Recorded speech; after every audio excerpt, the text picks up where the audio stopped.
एम्पायमा का इलाज कैसे होता है? एम्पायमा या पायोथोरैक्स का मतलब होता है छाती में पस जमा हो जाना।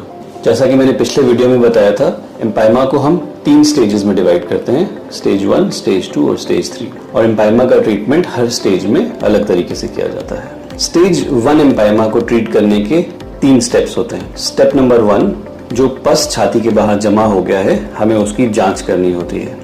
उसको हम प्लूरल एस्पिरेशन बोलते हैं, जिसमें हम एक नीडल के जरिए या ट्यूब के जरिए उस पस को बाहर निकालते हैं और उसको जांच के लिए भेजते हैं माइक्रोबायोलॉजी लैब में। वहां पे जांच करने पे पता चलता है कि उसमें कौन सा बैक्टीरिया या कौन सा फंगस या कौन सा ऑर्गेनिज्म रिस्पॉन्सिबल है ये एम्पायमा करने के लिए, और उसकी सेंसिटिविटी के हिसाब से उसके लिए दवाइयां शुरू की जाती हैं ताकि हम अंडरलाइंग कॉज को ट्रीट कर सकें जिसकी वजह से एम्पायमा हुआ।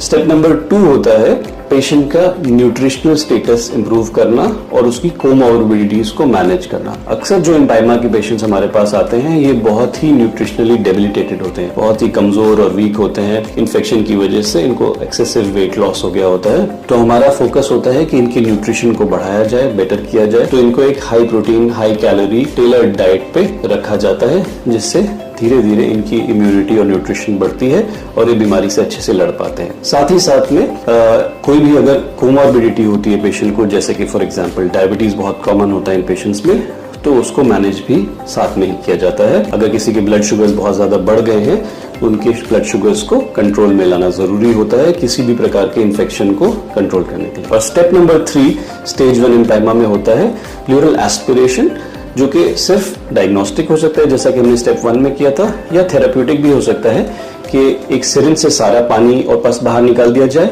या एक ट्यूब डाल के सारा पानी और पस धीरे धीरे बह के बाहर आ जाए। ये स्टेज 1 का मैनेजमेंट होता है।